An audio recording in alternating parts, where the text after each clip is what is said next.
Donc, le point numéro 1, OK, c'est vraiment, est-ce que je suis leader de ma propre vie?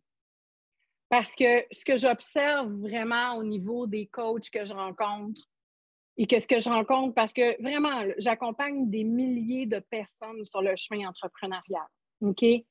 Donc, et je vous dirais que 80% de cette clientèle-là offre des services d'accompagnement. Donc, des thérapeutes, des coachs, j'en rencontre dans ma vie. Et ce que j'observe qui est dans le chemin de leur succès et de leur entreprise, c'est qu'elles ne sont pas leaders dans leur propre vie et elles essaient, excusez l'expression, mais ma mère disait de mettre la charrue avant les bœufs. Et qu'est-ce que ça veut dire de mettre la charrue avant les bœufs? Ça veut dire je ne peux pas être accompagnant, selon moi, selon mon code éthique. Je ne peux pas offrir des services à d'autres êtres humains tant et aussi longtemps que je ne suis pas leader de ma propre vie. Et là, j'entends toutes les excuses que j'entends constamment chez les clientes. Oui, mais on accompagne les gens et moi, je peux les aider à un certain bout. Non. Si ta vie est bordélique, si tu n'es pas en mesure d'avoir des relations saines dans ta vie, si tu as de la difficulté à faire des choix qui sont justes et bons pour toi, si tu n'es pas encore en mesure d'accepter de faire des deuils dans ta vie qui te nuisent et qui sont des boulets dans ta propre vie, comment peux-tu offrir des services d'accompagnement à d'autres personnes? Tu n'es pas encore rendu là. Tu dois marcher le chemin avant tout. Et ce que je vois habituellement, c'est que les personnes arrivent et ils veulent créer des entreprises, puis faire de l'argent, puis ils sortent d'une formation de PNL, mais ils n'ont pas fait le chemin du leadership profondément. Ils ne sont pas encore leaders de leur propre vie. Ils n'ont pas encore compris qu'est-ce que ça veut dire d'incarner cette place-là de leader et de ne pas la lâcher. De ne pas lâcher sa place de leader dans sa propre vie. Donc, elles ont de la difficulté à faire des choix qui sont justes et assumés. Elles ne sont pas des modèles pour elles-mêmes et pour leur entourage dans leur propre vie. C'est le point numéro 1. Et malheureusement, maintenant, nous, dans l'entreprise, hein, on ne laisse tout simplement pas entrer des personnes dans nos processus si ça, ce n'est pas encore maîtrisé. Donc, notre niveau, OK, vraiment notre niveau dans l'Institut, on est très, très, très, très, très sélectif. Pourquoi? Parce qu'on est au courant que si les personnes veulent faire de l'argent, sortent de leur formation, vite, vite, vite, je veux construire une business, mais que leur vie est tout croche, ça va avoir un impact massif sur le groupe et ça va avoir un impact massif sur quoi? Sur leurs produits puis sur qu'est-ce qu'ils vont offrir à leurs services. Et pour moi, c'est important à ce stade-ci où est-ce qu'il y a des millions de coachs qui naissent sur les réseaux à chaque jour. Vous le savez, hein? Très peu d'entre eux ont véritablement fait le travail dans leur propre vie. Et de faire le travail de leadership dans sa propre vie, ça ne veut pas dire d'avoir lu 3, 4 livres de développement personnel, d'avoir assisté à une couple de séminaires, puis d'avoir fait une formation de 3 mois pour devenir coach. Ça n'a rien à voir avec ça. OK?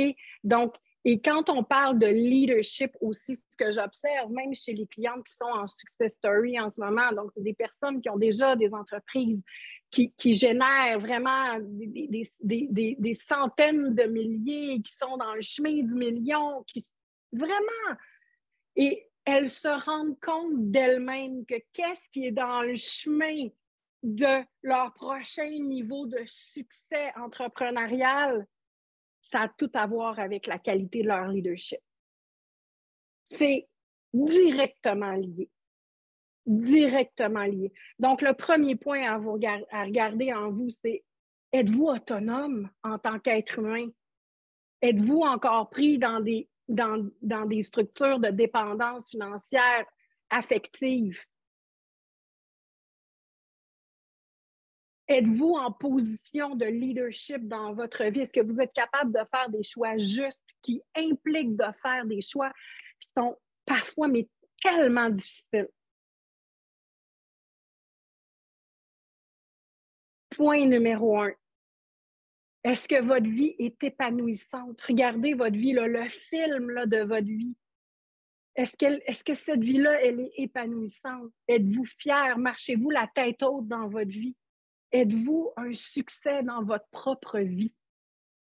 Parce que tant il y a aussi longtemps que vous allez être dépendant d'un processus pour être un succès dans votre propre vie, vous n'êtes pas encore leader. Vous n'êtes pas encore leader de votre vie. Donc, ça, c'est le point numéro 1. Le point numéro 2. OK? Donc, le point numéro 1, on parlait de maîtrise personnelle. C'est vraiment d'avoir cette maîtrise. Puis j'ai comme envie de faire, me permettez-vous de faire comme un lien qui vient de descendre? J'ai comme un lien à faire. C'est comme les personnes qui disent comme ah, ben moi, d'avoir de l'abondance financière, pour moi, là, j'en ai pas besoin. Là. Moi, c'est beaucoup plus grand. C'est pour le tout. C'est pour moi l'abondance financière, là, je vais le générer, là, mais c'est pour participer au mieux-être collectif. Commence donc par toi. Parce que tant et aussi longtemps que tu n'as pas développé ces codes-là pour toi-même, tu ne peux pas être en service. Commence par ta propre survie. Commence par ta propre vie. Commence par toi. Ensuite, ton niveau d'expansion pourra devenir plus large. Et c'est aussi ça que j'observe chez beaucoup de personnes qui sont pas dans leur leadership. Pourquoi? Parce qu'ils ne se permettent pas d'être dans leur leadership et dans leur prospérité intérieure si ce n'est pas par défaut de passer par l'extérieur. Commencez par vous. Devenez prospère pour vous. Devenez en maîtrise pour vous. Et ensuite, vous accompagnerez des gens dans ce chemin-là. OK? Pour moi, c'est juste du gros bon sens. Le point numéro 2, donc, c'est à partir de cette maîtrise personnelle que je construis ma vie professionnelle. Et c'est comme ça qui a été oublié, on dirait, dans le vieux leadership poussiéreux du passé. OK? C'est comme, moi, je suis un leader. Mais on regardait la vie de ces gens-là, puis c'est comme, trompe ta femme, tu traites pas bien tes enfants, t'es rigide, t'es dans le contrôle, t'es pas en santé.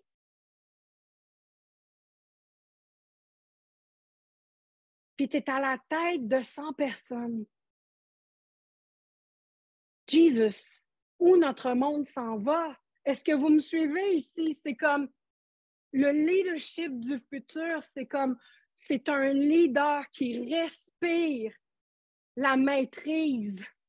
C'est un leader qui respire le mieux-être. C'est un leader qui respire la clarté. C'est un leader qui sait construire dans sa propre vie ce qu'il a envie de partager dans le monde. Donc, je ne suis pas leader dans mon entreprise, puis je me pète les bretelles, puis j'ai 100 personnes malheureuses qui répondent de moi.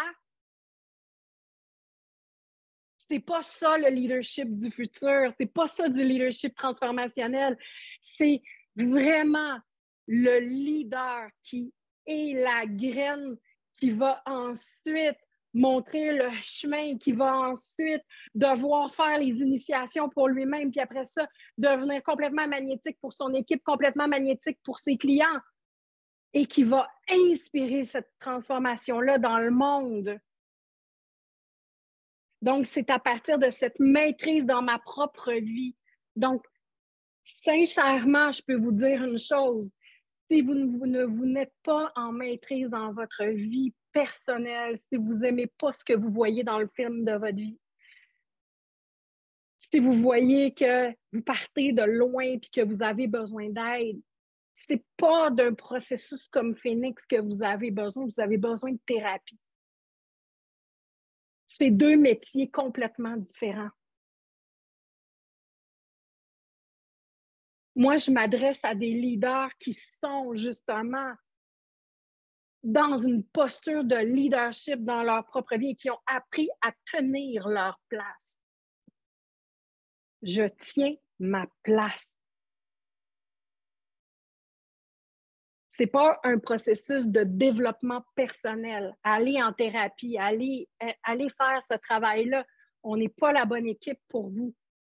Nous, on est vraiment prêts à vous solidifier, à vous aider, là, à vraiment là, ancrer ça dans la matière. À ce que ça devienne non négociable. Pour que vous puissiez avoir cet impact-là dans le monde. Ça, c'est les personnes qui sont de la trempe de phénix. Les autres, le parcours que vous faites en ce moment a de la valeur.